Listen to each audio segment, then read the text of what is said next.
नमस्कार। आज के इस वीडियो में दैनिक जागरण के संपादकीय से 460 शब्दों के डिक्टेशन को हम लोग आउटलाइंस के साथ लेने वाले हैं।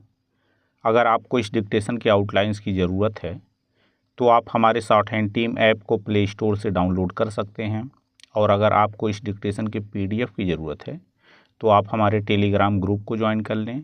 लिंक इसी वीडियो के ठीक नीचे डिस्क्रिप्शन बॉक्स में आपको मिल जाएगा। इस डिक्टेशन को हम 3 अलग अलग स्पीड में लेंगे। पहली बार में 70 की स्पीड में, दूसरी बार में 80 की स्पीड में, तो तीसरी और आखिरी बार में इसी डिक्टेशन को हम लोग 90 की स्पीड में लेने वाले हैं। तो 70 की स्पीड में आपका डिक्टेशन स्टार्ट होगा 5 सेकंड के बाद।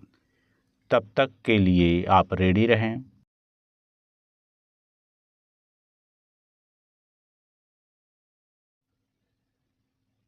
स्टार्ट।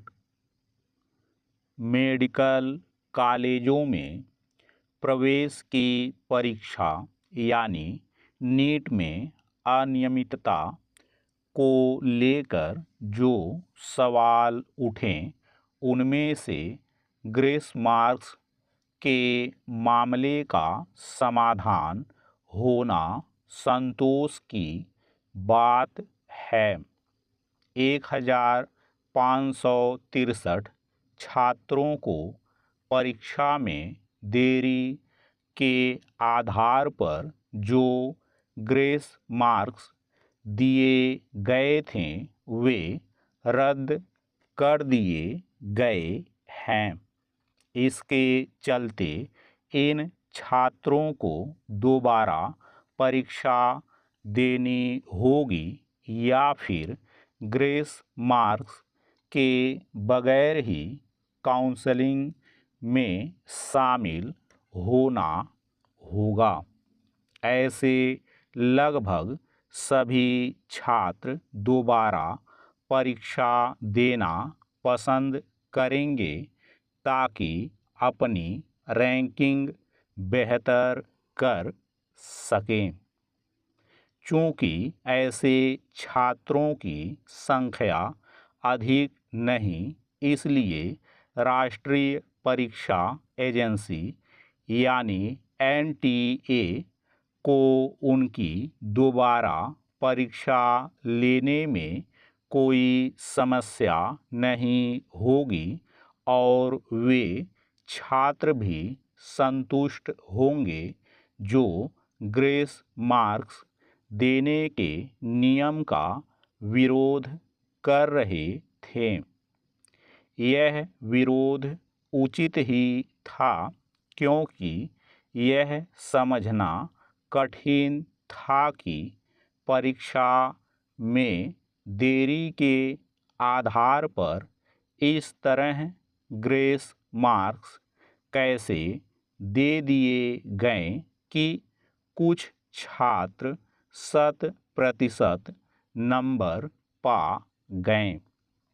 ग्रेस मार्क्स देने को लेकर इसलिए भी संदेह उभर आया था क्योंकि एक ही परीक्षा केंद्र के कई छात्र छात्राओं को 100% अंक हासिल हो गए थे। अच्छा होगा कि भविष्य में ग्रेस मार्क्स देना बंद किया जाए और यदि छात्रों को किसी कारण परीक्षा में देरी का सामना करना पड़े तो उन्हें दोबारा परीक्षा देने की सुविधा दी जाए। पैरा। ग्रेस मार्क्स का मसला हल होने के बावजूद मामला अभी पूरी तौर पर शांत नहीं हुआ है क्योंकि अनेक छात्र, अभिभावक और विपक्षी नेता नीट में धांधली का आरोप लगाकर दोबारा परीक्षा कराने की मांग कर रहे हैं। इस पर सुप्रीम कोर्ट अभी किसी अंतिम नतीजे पर नहीं पहुंचा है और उसने काउंसलिंग पर रोक लगाने की मांग पर विचार करने से भी मना कर दिया है। संभवतः इसका कारण यह है कि जो भी नीट में धांधली का आरोप लगाकर दोबारा परीक्षा की मांग कर रहे हैं, वे इस परीक्षा के प्रश्न पत्र लीक होने का कोई प्रमाण नहीं दे सके हैं।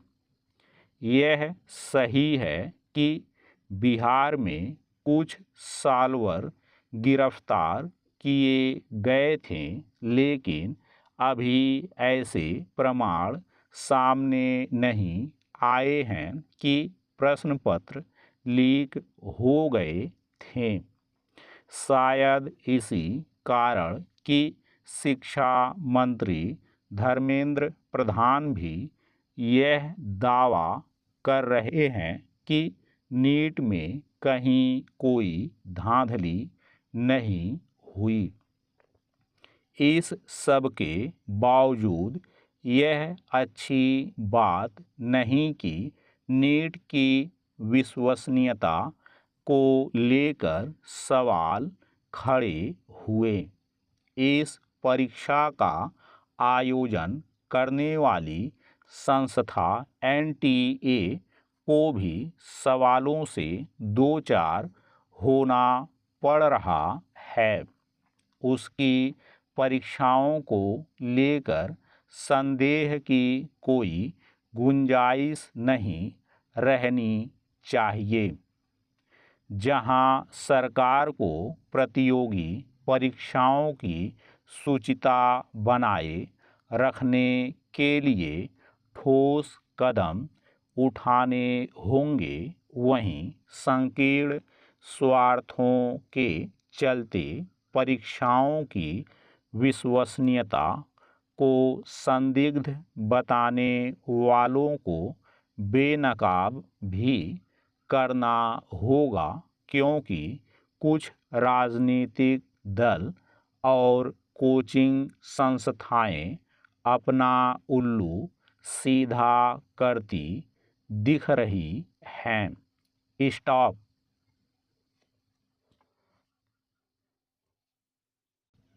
दोस्तों, इसी डिक्टेशन को दूसरी बार में हम लोग 80 की स्पीड में लेंगे और आपका समय स्टार्ट होगा 5 सेकंड के बाद। तब तक के लिए आप रेडी रहें।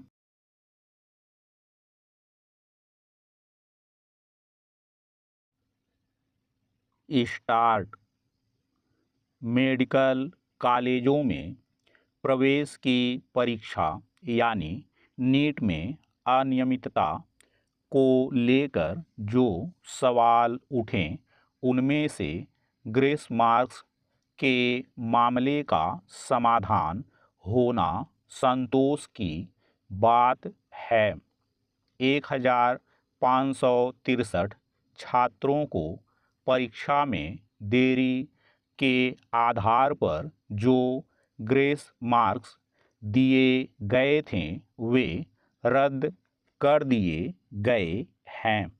इसके चलते इन छात्रों को दोबारा परीक्षा देनी होगी या फिर ग्रेस मार्क्स के बगैर ही काउंसलिंग में शामिल होना होगा। ऐसे लगभग सभी छात्र दोबारा परीक्षा देना पसंद करेंगे ताकि अपनी रैंकिंग बेहतर कर सकें। चूँकि ऐसे छात्रों की संख्या अधिक नहीं, इसलिए राष्ट्रीय परीक्षा एजेंसी यानी एनटीए को उनकी दोबारा परीक्षा लेने में कोई समस्या नहीं होगी और वे छात्र भी संतुष्ट होंगे जो ग्रेस मार्क्स देने के नियम का विरोध कर रहे थे। यह विरोध उचित ही था, क्योंकि यह समझना कठिन था कि परीक्षा में देरी के आधार पर इस तरह ग्रेस मार्क्स कैसे दे दिए गए कि कुछ छात्र 100% नंबर पा गए। ग्रेस मार्क्स देने को लेकर इसलिए भी संदेह उभर आया था क्योंकि एक ही परीक्षा केंद्र के कई छात्र छात्राओं को 100% अंक हासिल हो गए थे। अच्छा होगा कि भविष्य में ग्रेस मार्क्स देना बंद किया जाए और यदि छात्रों को किसी कारण परीक्षा में देरी का सामना करना पड़े तो उन्हें दोबारा परीक्षा देने की सुविधा दी जाए। पैरा ग्रेस मार्क्स का मसला हल होने के बावजूद मामला अभी पूरी तौर पर शांत नहीं हुआ है क्योंकि अनेक छात्र अभिभावक और विपक्षी नेता नीट में धांधली का आरोप लगाकर दोबारा परीक्षा कराने की मांग कर रहे हैं। इस पर सुप्रीम कोर्ट अभी किसी अंतिम नतीजे पर नहीं पहुंचा है और उसने काउंसलिंग पर रोक लगाने की मांग पर विचार करने से भी मना कर दिया है। संभवतः इसका कारण यह है कि जो भी नीट में धांधली का आरोप लगाकर दोबारा परीक्षा की मांग कर रहे हैं वे इस परीक्षा के प्रश्न पत्र लीक होने का कोई प्रमाण नहीं दे सके हैं। यह सही है कि बिहार में कुछ सॉल्वर गिरफ्तार किए गए थे लेकिन अभी ऐसे प्रमाण सामने नहीं आए हैं कि प्रश्न पत्र लीक हो गए थे। शायद इसी कारण कि शिक्षा मंत्री धर्मेंद्र प्रधान भी यह दावा कर रहे हैं कि नीट में कहीं कोई धांधली नहीं हुई। इस सब के बावजूद यह अच्छी बात नहीं कि नीट की विश्वसनीयता को लेकर सवाल खड़े हुए। इस परीक्षा का आयोजन करने वाली संस्था एनटीए को भी सवालों से दो चार होना पड़ रहा है। उसकी परीक्षाओं को लेकर संदेह की कोई गुंजाइश नहीं रहनी चाहिए। जहां सरकार को प्रतियोगी परीक्षाओं की शुचिता बनाए रखने के लिए ठोस कदम उठाने होंगे वहीं संकीर्ण स्वार्थों के चलते परीक्षाओं की विश्वसनीयता को संदिग्ध बताने वालों को बेनकाब भी करना होगा क्योंकि कुछ राजनीतिक दल और कोचिंग संस्थाएं अपना उल्लू सीधा करती दिख रही हैं। स्टॉप।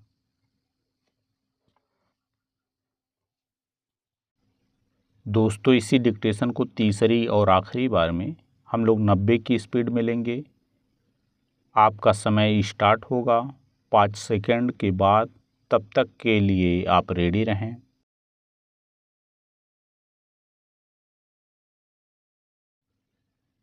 स्टार्ट। मेडिकल कॉलेजों में प्रवेश की परीक्षा यानी नीट में अनियमितता को लेकर जो सवाल उठें उनमें से ग्रेस मार्क्स के मामले का समाधान होना संतोष की बात है। 1563 छात्रों को परीक्षा में देरी के आधार पर जो ग्रेस मार्क्स दिए गए थे वे रद्द कर दिए गए हैं। इसके चलते इन छात्रों को दोबारा परीक्षा देनी होगी या फिर ग्रेस मार्क्स के बगैर ही काउंसलिंग में शामिल होना होगा। ऐसे लगभग सभी छात्र दोबारा परीक्षा देना पसंद करेंगे ताकि अपनी रैंकिंग बेहतर कर सकें। चूँकि ऐसे छात्रों की संख्या अधिक नहीं, इसलिए राष्ट्रीय परीक्षा एजेंसी यानी एनटीए को उनकी दोबारा परीक्षा लेने में कोई समस्या नहीं होगी और वे छात्र भी संतुष्ट होंगे जो ग्रेस मार्क्स देने के नियम का विरोध कर रहे थे। यह विरोध उचित ही था क्योंकि यह समझना कठिन था कि परीक्षा में देरी के आधार पर इस तरह ग्रेस मार्क्स कैसे दे दिए गए कि कुछ छात्र 100% नंबर पा गए। ग्रेस मार्क्स देने को लेकर इसलिए भी संदेह उभर आया था क्योंकि एक ही परीक्षा केंद्र के कई छात्र छात्राओं को 100% अंक हासिल हो गए थे। अच्छा होगा कि भविष्य में ग्रेस मार्क्स देना बंद किया जाए और यदि छात्रों को किसी कारण परीक्षा में देरी का सामना करना पड़े तो उन्हें दोबारा परीक्षा देने की सुविधा दी जाए। पैरा ग्रेस मार्क्स का मसला हल होने के बावजूद मामला अभी पूरी तौर पर शांत नहीं हुआ है क्योंकि अनेक छात्र, अभिभावक और विपक्षी नेता नीट में धांधली का आरोप लगाकर दोबारा परीक्षा कराने की मांग कर रहे हैं। इस पर सुप्रीम कोर्ट अभी किसी अंतिम नतीजे पर नहीं पहुंचा है और उसने काउंसलिंग पर रोक लगाने की मांग पर विचार करने से भी मना कर दिया है। संभवतः इसका कारण यह है कि जो भी नीट में धांधली का आरोप लगाकर दोबारा परीक्षा की मांग कर रहे हैं वे इस परीक्षा के प्रश्न पत्र लीक होने का कोई प्रमाण नहीं दे सके हैं। यह सही है कि बिहार में कुछ सालवर गिरफ्तार किए गए थे लेकिन अभी ऐसे प्रमाण सामने नहीं आए हैं कि प्रश्न पत्र लीक हो गए थे। शायद इसी कारण कि शिक्षा मंत्री धर्मेंद्र प्रधान भी यह दावा कर रहे हैं कि नीट में कहीं कोई धांधली नहीं हुई। इस सब के बावजूद यह अच्छी बात नहीं कि नीट की विश्वसनीयता को लेकर सवाल खड़े हुए। इस परीक्षा का आयोजन करने वाली संस्था एनटीए को भी सवालों से दो चार होना पड़ रहा है। उसकी परीक्षाओं को लेकर संदेह की कोई गुंजाइश नहीं रहनी चाहिए। जहां सरकार को प्रतियोगी परीक्षाओं की शुचिता बनाए रखने के लिए ठोस कदम उठाने होंगे, वहीं संकीर्ण स्वार्थों के चलते परीक्षाओं की विश्वसनीयता को संदिग्ध बताने वालों को बेनकाब भी करना होगा क्योंकि कुछ राजनीतिक दल और कोचिंग संस्थाएं अपना उल्लू सीधा करती दिख रही हैं। स्टॉप।